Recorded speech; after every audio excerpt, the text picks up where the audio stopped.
আজকের অনুষ্ঠানে যিনি আমাদের স্টুডিওতে উপস্থিত হয়েছেন একজন স্বপ্নবাজ মানুষ, যিনি আলমডাঙ্গাকে নিয়ে সুন্দর স্বপ্ন দেখেন এবং কিভাবে সুন্দর একটি আলমডাঙ্গা উপজেলা বাস্তবায়ন করা যায় সেক্ষেত্রে নিরলসভাবে কাজ করে যাচ্ছেন। সেই মানুষটি উপস্থিত হয়েছেন আজকে আমাদের স্টুডিওতে। আমরা ওনার কাছ থেকে ওনার পরিচয়টা জেনে নিই। দয়া করে আপনার পরিচয়টা বলুন। আমি তৌফিক আজিজ খান, আমার বাড়ি হাটদিতে। আচ্ছা আমি এর আগে চুয়াডাঙ্গা জেলা ছাত্র দলের যুগ্ম আহ্বায়ক ছিলাম। আচ্ছা আমি বর্তমানে উপজেলা স্বেচ্ছাসেবক দলের 1 নম্বর যুগ্ম আহ্বায়ক। আচ্ছা আচ্ছা এর থেকে বড় পরিচয়, আমি একজন সমাজকর্মী এবং আমি একজন ক্রীড়ামোদী, ক্রীড়া সংগঠক। এটাই আমার বড় পরিচয়। এটাই মূলত সমাজকর্মী হিসেবে নিজেকে পরিচয় দিতে বেশি স্বাচ্ছন্দ্য বোধ করেন, তাই নাকি? আসলে ছোট থেকে কি স্বপ্ন দেখে আসছেন এই আলমডাঙ্গাকে নিয়ে? যেহেতু আপনি আলমডাঙ্গার বাসিন্দা, আলমডাঙ্গার ছেলে, আলমডাঙ্গাকে নিয়ে কি ধরনের স্বপ্ন দেখেন? আমি আলমডাঙ্গা নিয়ে স্বপ্ন দেখি মাদক মুক্ত আচ্ছা একটি সুন্দর যুব সমাজ থাকবে। আচ্ছা আলমডাঙ্গার প্রত্যেকটা মাঠে খেলা থাকবে। যদি মাঠে খেলা থাকে, শিশু, কিশোর, যুবক সবাই যদি খেলার ভিতরে থাকে, জি জি, বিনোদনের ভিতরে থাকে, এরা আমার বিশ্বাস কখনো মাদকে জড়াবে না। আচ্ছা আর একটা সন্তান যদি মাদকাসক্ত হয় তাহলে ওই পরিবারের কখনো সুখ শান্তি থাকে না। আচ্ছা আমি সবার আগে চাই আলমডাঙ্গা মাদক মুক্ত হোক। আর এই মাদক মুক্ত করার জন্যই আমি প্রত্যেকটা মাঠে খেলা দেখতে চাই। এই খেলাধুলার ব্যাপারে কি আপনার কোনো ভূমিকা আছে? আমি নিজেও আপনাকে পরিচয়টা দিয়েছি। আচ্ছা আমি ক্রীড়া সংগঠক।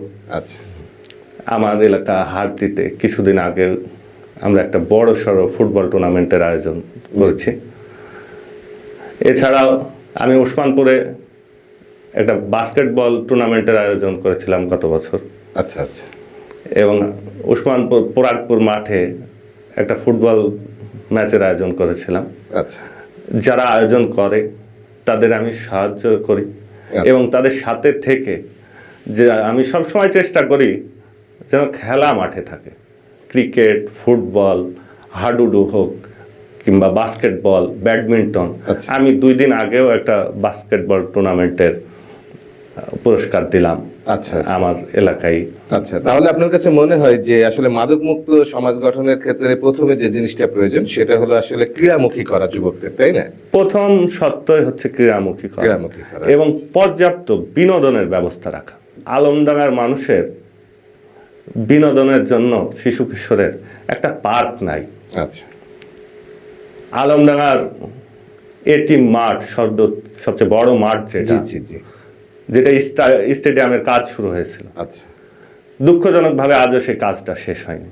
আচ্ছা আলমডাঙ্গায় যদি খেলার পর্যাপ্ত মাঠ থাকে, আলমডাঙ্গায় যদি মানুষের সাংস্কৃতিক বিনোদনের ব্যবস্থা থাকে, জি জি, আমি বিশ্বাস করি শুধু প্রশাসন দিয়ে মাদক নির্মূল করা যাবে সম্ভব নয়। আমাদের সামাজিক সচেতনতা সৃষ্টি করতে হবে, আচ্ছা। শিশুদের পিছনে সময় দিতে হবে, তাদের মাঠমুখী করতে হবে। পড়াশোনা যেমন দরকার, খেলাধুলা, বিনোদন সবগুলোই মাধ্যম যাতে এগিয়ে আসে এটা নিশ্চিত করতে হবে। আচ্ছা এবং প্রশাসনিক ব্যবস্থা তো নিতেই হবে।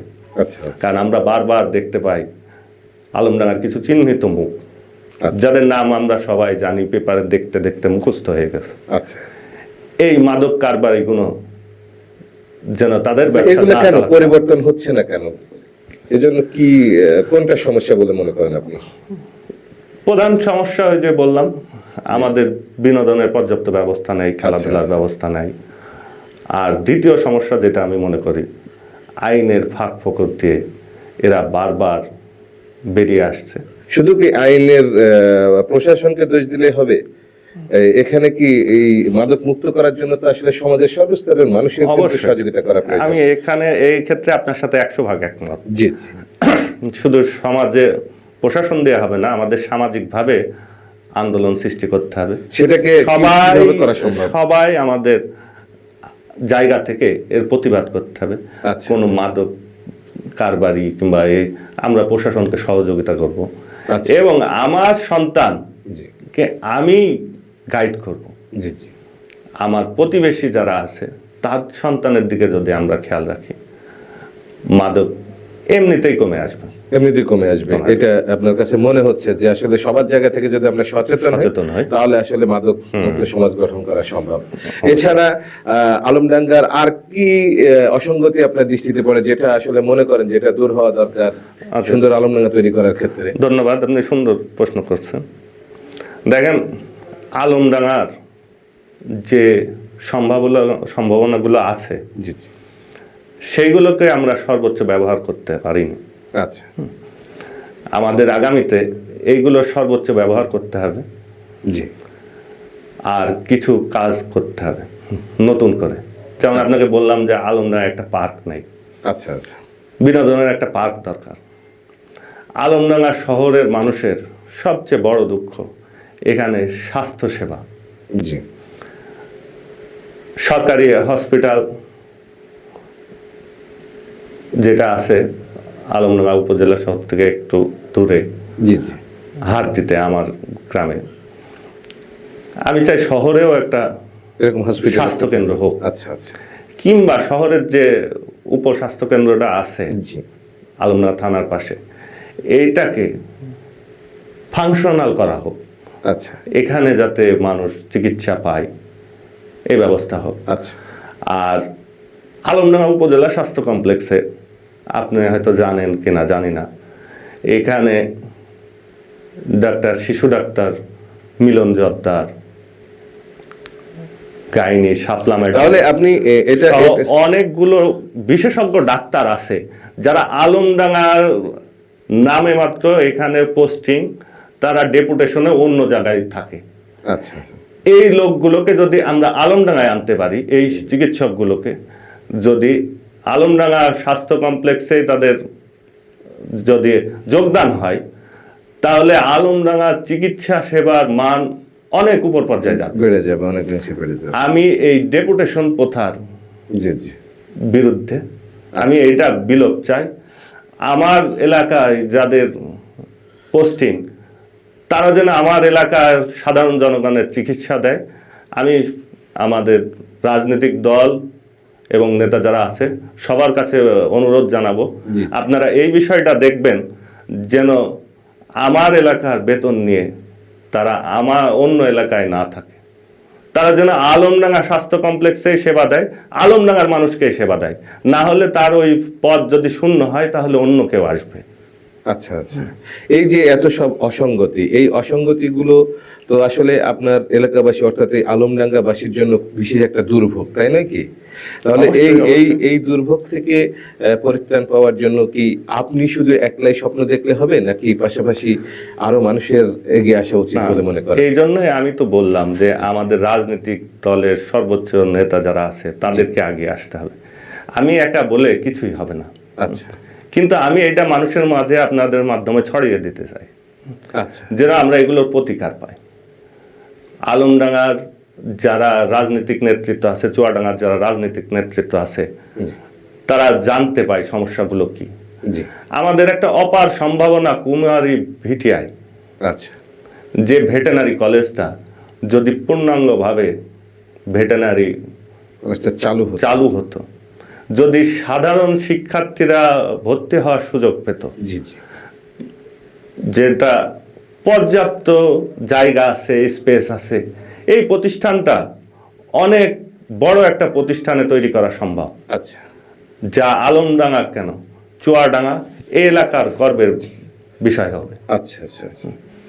আসলে তাহলে শিক্ষার মানও আমাদের এখানে উন্নয়ন হওয়া দরকার, এবং এখানে প্রতিষ্ঠান হলে শিক্ষার মান উন্নত হবে, এলাকার অনেক ছেলে মেয়েরা অনেক ভালো কিছু করতে পারবে বলে আপনার কাছে মনে হচ্ছে।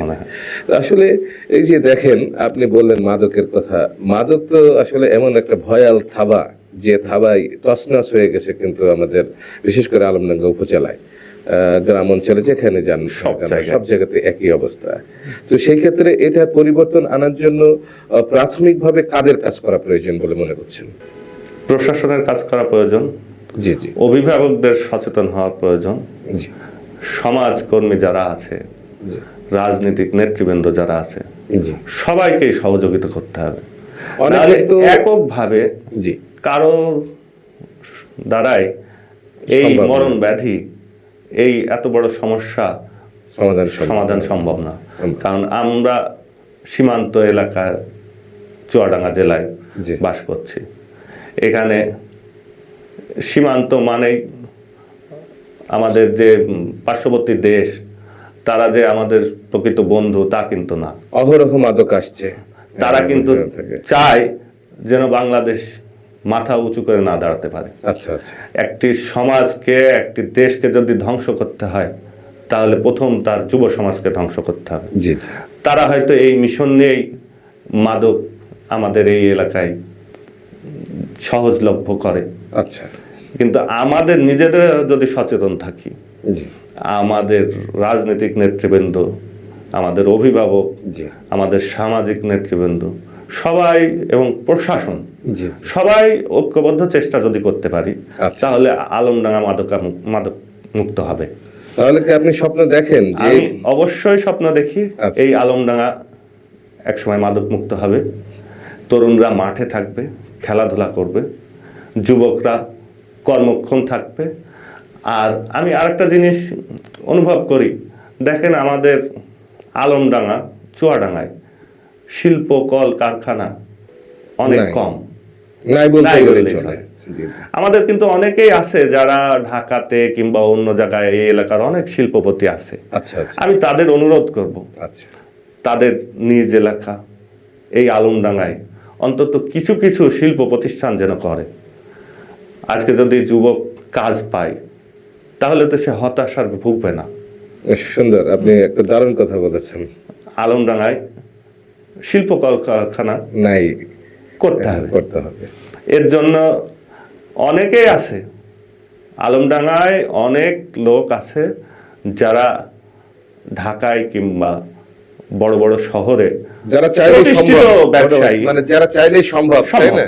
যে অবশ্যই সম্ভব। এখানে আলমডাঙ্গাতে ক্ষুদ্র পরিসরে হলেও কিছু কুটির শিল্প শিল্প তৈরি করে, শিল্প কারখানা তৈরি করলে যুব কর্মসংস্থান সমাজের হবে। বেকার আপনি সমস্যা দূর করতে দারুণ হবে। কথা বলছেন। আসলে আমাদের দেশে বেকার সমস্যাটা একটা বৃহত্তর রূপ ধারণ করছে, এবং আমরা সেখানে দেখি যে যারা মাদক নিয়ে থাকে ম্যাক্সিমাম সেক্ষেত্রে বেকার শিক্ষিত যুবক যারা আছে, বেশিরভাগ ইয়াংরাই এই কাজটা করে এই থাকে। কাজটা করে। তো কর্মসংস্থানটা হলে অন্তত অনেক বেকার ওই থাবা থেকে বের হয়ে আসতে বের হয়ে পারবে। আসতে পারবে। সেটা ঠিক কথা বলেছেন। কিন্তু যেহেতু আপনি একজন রাজনীতির ময়দানের একজন মানুষ, বর্তমান রাজনীতি নিয়ে আপনাকে একটা প্রশ্ন করতে চাই, যে রাজনৈতিক কর্মকাণ্ড বর্তমানে চলছে, আসলে এই রাজনৈতিক কর্মকাণ্ডগুলোকে কোন দৃষ্টিতে দেখছেন? আমি রাজনৈতিক যে দলগুলো আছে, আমি মনে করি যে মানুষের মন জয় করা, তাদের আদর্শ প্রচার করা, এটা একটা প্রতিযোগিতা। আচ্ছা আচ্ছা আমি আমার মতামত যদি জনগণকে বুঝিয়ে আমার পক্ষে টানতে পারি, এটাই আমার রাজনৈতিক সফলতা। আচ্ছা আচ্ছা রাজনীতি মানে হানাহানি, একে অপরের সাথে যুদ্ধ, জি। আমি এটাতে বিশ্বাস করি না। আচ্ছা আমি চাই আমার মসজিদে আজান হবে, আমাদের মন্দিরে ঘন্টা বাজবে, বাউল গান গাবে, শিশুরা স্কুলে যাবে, মহিলাদের কোনো সমস্যা হবে না, যারা মন্দিরে পূজা করবে তাদের কোনো সমস্যা হবে না, যারা বাউল গান করবে এদের বিরুদ্ধেও কেউ যাবে না, আচ্ছা। মসজিদে নামাজ হবে, এখানেও যেন কোনো ঝামেলা সমস্যা না হয়। জি। ওয়াজ মাহফিলের মাঠে ওয়াজ মাহফিল হবে, সেটাতেও যেন কোনো সমস্যা না হয়।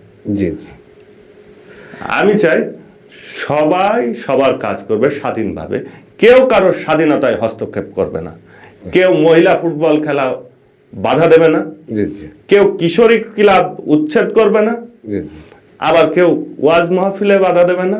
জি অপরপক্ষে চাই আমি যে বাউলদের সমাবেশ, জি জি যে বাউলদের যে গান হয়, জি। সঙ্গীত অনুষ্ঠান হয়, এখানেও যেন আমরা নিরাপত্তা দিতে পারি। যেহেতু সংস্কৃতির দেশ বাংলাদেশ, সমাজের সমস্ত স্তরের লোকজন যেন নিরাপদ থাকে। এই সুন্দর সমাজ বিনির্মাণের জন্য রাজনীতিবিদদের প্রতি আপনার কি মেসেজ আছে? আমি রাজনীতিবিদ যারা আছে, আমি নিজেও রাজনীতিবিদ, জি জি আমি সবাইকে বলবো রাজনীতি মানুষের মন জয় করার একটা প্রতিযোগিতা, সমাজকে পরিবর্তন করার একটা হাতিয়ার। সবাই আমরা যদি সত্যিকার অর্থেই মানুষকে ভালোবাসি, সমাজের পরিবর্তন চাই, এটাকে প্রতিযোগিতা হিসাবেই ধরতে হবে। এখানে কোনো প্রতিহিংসা আনলে সেটা আমার রাজনীতির জন্য শুভ হবে না। আচ্ছা আচ্ছা, আমাদের এখানে সবাই চেষ্টা করতে হবে যে মানুষের ভালো করাই যদি আমাদের উদ্দেশ্য হয়, জি জি। তাহলে আমাদের এটাকে প্রতিযোগিতা হিসেবে নিতে হবে। এটা প্রতিহিংসা জি, প্রতিশোধমূলক কোনো আচরণ যাতে আচরণ করা যাবে যাবে না। সবাই সবার জায়গা থেকে রাজনীতি করবে, নিজ মতাদর্শকে প্রতিষ্ঠিত করবে তার আদর্শের মধ্যে আদর্শের দিয়ে। মধ্যে। এটাই হচ্ছে যে আপনার চাওয়া। আমার চাওয়া। তাহলে আপনি যে স্বপ্ন দেখেন, সুন্দর যে আলমডাঙ্গা একটা মডেল একটা উপজেলা যে বাস্তবায়ন করার ক্ষেত্রে যে স্বপ্ন আপনি দেখেন, সেই স্বপ্নের বাস্তবায়ন যাতে ঘটুক এবং আগামী দিন আপনার মতো করে আরো সকলে বেশি বেশি করে স্বপ্ন দেখুক। যেহেতু আপনি একজন রাজনীতিবিদ হিসেবে রাজনীতি না, আমি ক্ষুদ্র রাজনীতিবিদ। মেসেজ দিয়েছেন এবং একজন সমাজকর্মী হিসেবে নিজেকে তুলে ধরার চেষ্টা করেছেন। আমরা চাই যে আপনার স্বপ্ন বাস্তবায়নের সাথে সাথে আপনার স্বপ্ন সারথী হিসেবে আরো অনেকে আপনার সঙ্গে আসুক, এই প্রত্যাশাই আজকে এ পর্যন্ত। আগামীতে আবার দেখা হবে অন্য কোনো অতিথির সাথে এবং আমরা জানবো কার স্বপ্ন কোন এলাকার কে নিয়ে এবং কে কিভাবে দেখতে চায় তার নিজ এলাকাকে, তার স্বপ্নের মাধুরী মিশিয়ে নিজ এলাকাকে যেভাবে দেখতে চাই, সেই স্বপ্নের গল্প নিয়েই আবারও আপনাদের সামনে উপস্থিত হবো। সেই পর্যন্ত আমাদের সঙ্গে থাকুন। ধন্যবাদ সকলকে। আসসালামু আলাইকুম।